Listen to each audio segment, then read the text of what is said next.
Dieu nous aime et nous pardonne déjà, est-ce que notre façon de vivre a vraiment une importance? Aujourd'hui, nous allons voir comment l'apôtre Paul répond à cette question et sa réponse est une bonne nouvelle, vraiment encourageante. Nous entendrons la bonne nouvelle de ce que le Père a accompli par le Fils et qu'il réalise en nous par le Saint-Esprit. C'est en fait l'histoire d'une vie nouvelle que nous n'avons pas créée par nous-mêmes. La semaine dernière, nous avons parlé de la grâce, de l'amour de Dieu qui nous rejoint là où nous sommes. Et cette semaine, nous sommes invités à nous interroger sur l'action concrète de cette grâce dans la vie humaine, dans nos vies.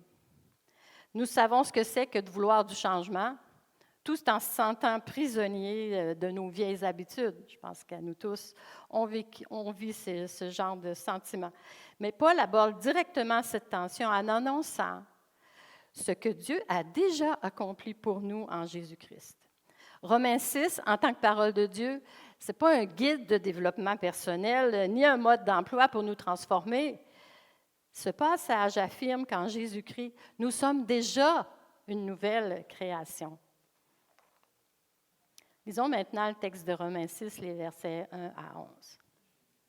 Allons-nous persister dans le péché afin que la grâce se multiplie? Certainement pas. Nous qui sommes morts pour le péché, comment pourrions-nous encore vivre dans le péché?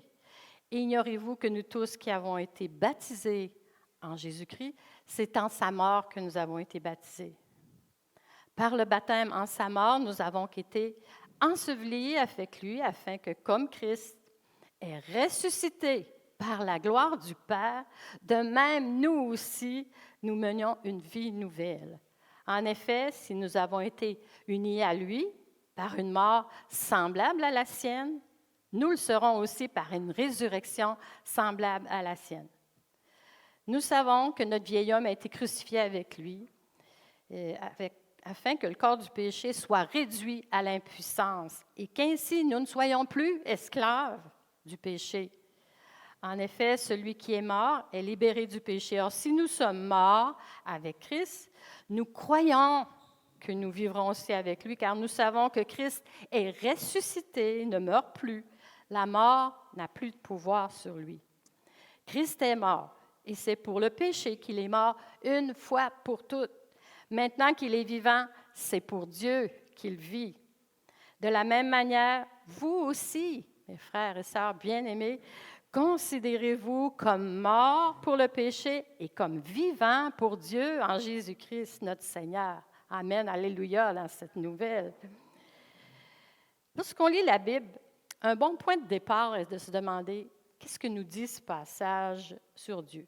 Parce que comprendre qui est Dieu nous révèle aussi qui nous sommes. Autrefois, et peut-être encore aujourd'hui, il y avait comme cette vision étroite de Dieu. Dieu a une liste de règles. Enfreindre ces règles, ça s'appelle un péché. Dieu nous ordonne de ne pas pécher. Dieu nous punit lorsque nous péchons. Bien-aimé, Dieu n'est pas comme ça. Et la lettre aux Romains au chapitre 6 nous aide à mieux comprendre qui est Dieu. Dieu nous a montré ce qui mène à la mort. Il nous a montré quel mode de vie nous éloigne de la plénitude et de l'épanouissement, et il appelle cela le péché. Mais Dieu ne nous a pas abandonnés. À la croix, Jésus a mis à mort le péché. Il a vaincu la nature pécheresse pour nous. Jésus a brisé une fois pour toutes le pouvoir du péché. Dieu nous a libérés du péché. Disons-le ensemble. Dieu nous a libérés du péché. Nous sommes justifiés, réconciliés avec Dieu par sa grâce qui est un don. La grâce, c'est l'amour, c'est le pardon, la vie nouvelle que Dieu nous donne gratuitement, gratos. Merci Dieu. Devons-nous donc persévérer dans le péché avec la grâce abonde? La réponse est catégorique, jamais de la vie. Nous ne devons persévérer dans le péché. Le péché détruit. Voyez-vous, le péché, c'est tout mode de vie qui nous éloigne et qui éloigne les autres de l'amour, de la guérison et de la paix que Dieu désire pour nous. Nous reconnaissons le péché, nous constatons qu'il y a de l'orgueil, de l'égoïsme, de la souffrance et du mal causés par le péché. La grâce n'est pas un permis de continuer à vivre sans Dieu en méprisant le prix de notre salut et de notre liberté payée par Jésus-Christ, ni un permis non plus de se faire du mal ou de faire du mal aux autres. La grâce, ce n'est pas Dieu qui dit « ton péché n'a pas d'importance ». La grâce, c'est Dieu qui dit « je te sauve de ce qui te détruit ». La grâce, c'est Dieu qui dit « je te sauve de ce qui te détruit ». Ce qui fait que nous ne persistons pas dans le péché, ce n'est non pas pour faire nos preuves devant Dieu ou pour éviter le châtiment, mais parce qu'en Jésus-Christ, quelque chose s'est déjà accompli pour nous. Nous sommes morts au péché. Cela signifie que le péché ne nous domine plus. Notre rapport au péché a changé. Nous ne réagissons plus à cette ancienne nature. Dieu nous a libérés du péché. Oui, nous avons été libérés du péché. Nous sommes morts au péché. C'est donc absurde de continuer à y vivre. Ce serait comme demander à un prisonnier pourquoi il voudrait rester dans sa cellule ou à un esclave qui a été affranchi, pourquoi il voudrait continuer à se soumettre à un maître abusif ou encore à une gagnante de la loto, pourquoi il voudrait continuer à vivre dans une maison tout délabrée. Une fois libéré d'une situation qui est malheureuse, c'est absurde de la maintenir. Paul explique maintenant comment les croyants sont morts au péché parce qu'ils sont devenus unis à Jésus. Versets 3 et 4. « Ignorez-vous que nous tous qui avons été baptisés en Jésus-Christ, c'est en sa mort que nous avons été baptisés. Par le baptême en sa mort, nous avons donc été ensevelis avec lui, afin que, comme Christ est ressuscité par la gloire du Père, de même, nous aussi, nous menions une vie nouvelle. » Comment se fait-il que nous soyons morts et ayons été ensevelis avec Jésus-Christ? Et comment se fait-il que nous soyons ressuscités avec lui? C'est parce que nous sommes unis à Jésus. En Jésus, Dieu a uni l'humanité passée, présente et future à lui-même. C'est comme ça que nous pouvons être inclus dans la mort, l'ensevelissement et la résurrection de Jésus, même si cela s'est produit avant même notre naissance. Cette inclusion, cette union trouve son fondement dans l'incarnation. Lorsque Dieu s'est fait homme en Jésus, il a assumé notre humanité et il l'a guéri, il l'a renouvelé de l'intérieur.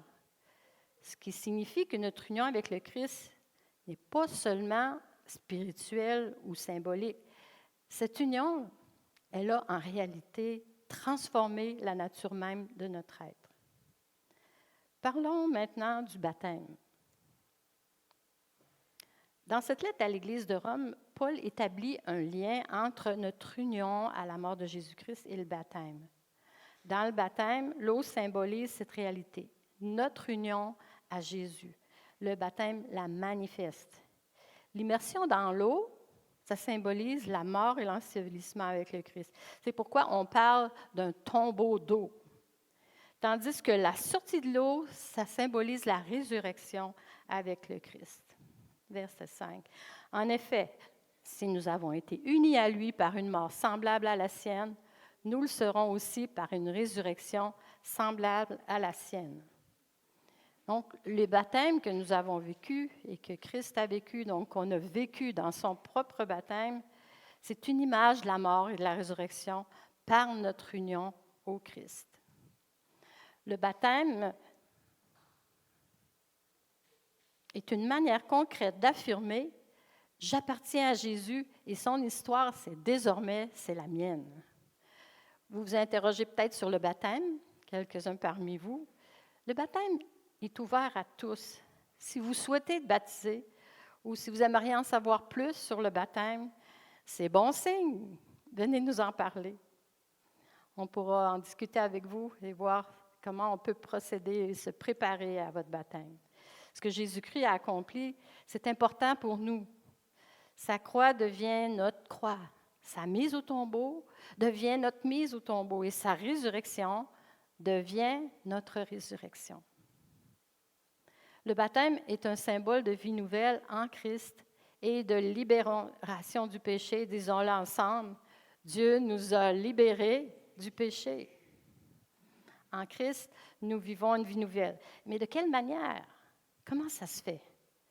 En participant à l'amour de Dieu et par Dieu, en portant le fruit de l'Esprit Saint. Le fruit de l'Esprit Saint, bien, ça désigne les qualités que Dieu, par l'Esprit, fait croître ou produit en nous. L'amour, la patience, la bonté, la paix, la maîtrise de soi, pour en nommer quelques-uns. Nous pouvons vivre au même endroit, avec les mêmes personnes, sauf si notre sécurité est en jeu, faire le même travail, si en accord avec le nouveau caractère et les fruits du Saint-Esprit, et manifester cette nouvelle personne, la nouvelle création que nous sommes devenus. Les fruits du Saint-Esprit sont les signes visibles de la transformation que Dieu opère en nous et de la plénitude qu'il crée en nous. Et cette semaine, pourquoi pas lire le passage justement dans Galates 5. Vous pourrez également lire l'opposé des fruits de l'Esprit. C'est ce que la nature pécheresse, qui est contraire, peut produire de néfaste en nous. C'est pourquoi, avec cette transformation, peu à peu, on ne persiste pas dans nos anciennes habitudes, nos anciennes façons de penser qui ne reflètent plus notre nouvelle vie en Christ. Et le verset 6 appelle ces habitudes le vieil homme. Pourquoi est-ce qu'on y persisterait? Ce n'est plus qui nous sommes. Le vieil homme est mort. Versets 6 et 7. Nous savons que notre vieil homme a été crucifié avec lui, afin que le corps du péché soit réduit à l'impuissance et qu'ainsi nous ne soyons plus esclaves du péché. En effet, celui qui est mort est libéré du péché. Notre ancienne nature a été crucifiée avec le Christ. Elle n'a pas été progressivement améliorée. Elle n'a pas été formée. Elle n'a pas été maîtrisée. Elle a été crucifiée, mise à mort. C'en est fini. Dieu nous a libérés du péché. Ça signifie que le péché ne nous domine plus, la honte ne nous définit plus, la peur ne nous gouverne plus, le passé ne nous contrôle plus. Non pas parce que nous sommes devenus forts, mais parce que le Christ a été fort pour nous. Dieu nous a libérés du péché. En Jésus, Dieu s'est fait homme et il n'est pas venu pour gérer notre péché. Il n'est pas venu pour nous guider hors de la mort. Il est entré dans la mort pour nous. Il a absorbé la souffrance du monde dans son propre corps sur la croix. Voilà ce que Dieu a accompli en Christ.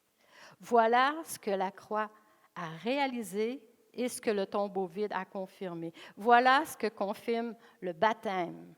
Nous sommes unis à Jésus et son histoire est désormais la nôtre. Dieu nous appelle à participer à la liberté et à l'amour d'une vie nouvelle en Christ. C'est comme la porte d'une prison déjà ouverte. Les chaînes sont brisées. Plus aucun gardien qui nous empêche de partir. La porte est ouverte. La liberté est déjà la nôtre. Pourtant, parfois, on reste enfermé dans la cellule, comme en doutant que la porte soit réellement ouverte. Paul dit à l'Église, vous n'êtes plus prisonniers, vous n'êtes plus soumis au péché, vous n'êtes plus sous l'emprise de la mort. Votre passé ne vous définit plus, vous appartenez à Christ, c'est la pensée qui nous définit. Le Christ nous a donné sa vie, il a partagé son souffle de vie avec nous, il partage sa liberté et il partage son royaume avec nous, le royaume qui est déjà au milieu de nous. Nous sommes unis au Christ dans sa résurrection et ça signifie que cette puissance de vie qui l'a ressuscité d'entre les morts, c'est la même puissance qui agit en nous. Est-ce qu'on y croit? À cette même puissance qui agit en nous, cette puissance de la résurrection. On l'a non pas parce qu'on l'a mérité, non pas parce que nous l'avons gagné, mais parce que notre Dieu est généreux et il est fidèle à sa promesse. Nous ne créons pas cette vie nouvelle, Dieu nous la donne. Nous ne produisons pas la sainteté non plus. C'est Dieu qui la fait croître. Nous ne nous sauvons pas nous-mêmes, Christ nous sauve. Nous ne nous relevons pas nous-mêmes, Dieu nous relève. Nous ne renaissons pas à une vie nouvelle par notre propre force ou notre discipline. Nous renaissons parce que Dieu est fort. Le Saint-Esprit est Dieu avec nous et en nous, nous donnant cette force de vivre cette nouvelle vie de jour en jour et pas à pas. Voici ce que le Saint-Esprit produit en nous comme vie. De nouveaux espoirs, un courage qui est renouvelé, un amour nouveau, une paix qui est nouvelle, une patience nouvelle aussi. Voici ce que Dieu fait croître en nous. La confiance, la bonté, la miséricorde, le pardon, la foi. Non pas parce que nous sommes fidèles, mais parce que Dieu est fidèle. Romains 6 au verset 8 à 10 dit « Or, si nous sommes morts avec Christ, nous croyons que nous vivrons aussi avec lui, car nous savons que Christ ressuscité ne meurt plus. La mort n'a plus de pouvoir sur lui. Christ est mort, et c'est pour le péché qu'il est mort une fois pour toutes. Et maintenant qu'il est vivant, c'est pour Dieu qu'il vit. Nous échouons encore, nous tombons encore, mais nous ne tombons pas seuls, nous ne nous relevons plus seuls. Nous appartenons au Christ et nous vivons par lui et avec lui. L'Épître aux Romains, chapitre 6, nous rappelle que la vraie vie découle de notre union avec le Christ. La vie du Père, du Fils et du Saint-Esprit coule en nous. Nous vivons notre union avec Dieu en lui faisant confiance, en étant présent en lui, en l'accueillant et en participant. Cette confiance, on en parle beaucoup depuis les derniers sermons, c'est vraiment important. Mais peut-être que vous pensez, je ne peux pas me présenter, participer, je lutte encore contre de vieilles habitudes, j'ai des doutes, j'ai des questions, et il y a tellement de choses que je ne comprends pas pleinement. Mais bienvenue dans le club, nous en sommes tous à quelque part dans cette situation. Mais voici la bonne nouvelle. Jésus ne se contente pas de mourir pour nous. Il croit, il obéit, il prie et rend gloire à Dieu pour nous et en nous. Notre foi fragile est contenue dans sa foi à lui, sa foi qui est parfaite. Notre incapacité à toujours éviter le péché s'est intégrée dans sa vie parfaite qui est sans péché. Jésus a déjà vécu pour Dieu une vie humaine qui est parfaite. Il l'a déjà vécu et nous participons dans cette vie qui nous a été offerte. Nous sommes donc tous et toutes les bienvenus dans le corps du Christ, l'Église, et dans cette communauté, avec toutes nos questions, avec nos doutes et nos difficultés. Et c'est ensemble, en communauté, les uns avec les autres, que nous sommes transformés, que nous grandissons, que nous sommes façonnés. En partageant justement la vie ensemble, Dieu nous métamorphose en son peuple pour refléter son amour au monde. C'est au sein de la communauté que la grâce de Dieu devient tangible. Et ce passage se termine par des mots forts au verset 11. De la même manière, vous aussi, nous aussi qui sommes ensemble ce matin, considérons-nous comme morts pour le péché et comme vivants pour Dieu en Jésus-Christ, notre Seigneur. Reconnaissez-vous, acceptez-vous tel que vous êtes. Voyez-vous morts au péché, ne répondant plus aux incitations de la nature pécheresse, mais plutôt accueillant et répondant au désir de l'Esprit Saint en vivant pour Dieu. C'est comme si Paul nous tendait un miroir. Voyez ce que vous êtes. Voilà qui vous êtes vraiment. Dieu nous a déjà jugés, nous a considérés comme morts au péché, vivants en Christ. Prenons conscience de cette réalité, imprimons-la dans notre esprit. Voyons-la en chacun de nous et en chacun de nos frères et sœurs lorsque nous les regardons. Connaissez-vous quelqu'un qui a besoin d'entendre ça? Est-ce qu'il y a quelqu'un cette semaine qui a besoin que vous lui tendiez un miroir et que vous lui disiez, « Regarde, voilà qui tu es, transformé en Christ. » Quelle image parfaite de ce qu'on est quand on regarde Jésus-Christ. En tant que corps du Christ, nous pouvons vivre cette bonne nouvelle dans nos quartiers, là où nous habitons, dans nos rues, dans notre voisinage, aussi dans nos familles, dans notre communauté. Pour le faire, unissons-nous à Jésus dans sa mission permanente, qui est de renouveler constamment toute chose, renouveler sa création. Dieu nous a libérés du péché. C'est une réalité, n'est-ce pas? Puissions-nous en prendre conscience pour nous-mêmes. Le Père, le Fils et le Saint-Esprit nous adressent cette invitation simple et sainte. Venez trouver le repos dans l'œuvre du Christ. Venez avoir confiance. La croix a suffi. Venez croire que le tombeau était et est vide. Venez participer à la vie que le Christ offre. Venez vivre comme quelqu'un qui est déjà libre. Venez vivre dans l'amour infaillible et inconditionnel. L'Évangile signifie bonne nouvelle. La bonne nouvelle de ce que Dieu a fait pour nous en Jésus.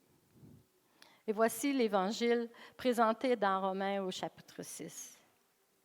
Christ est mort pour nous. Christ est ressuscité pour nous. Christ vit pour nous. Christ règne pour nous. Et Christ partage sa vie avec nous. Notre ancienne nature, prisonnière du péché, est morte, oui. Nous sommes libres par l'Esprit. Nous vivons en Christ. Souvenons-nous de qui nous sommes et vivons pleinement cette nouvelle réalité. Dieu nous a libérés du péché. Amen. Vivons cette réalité.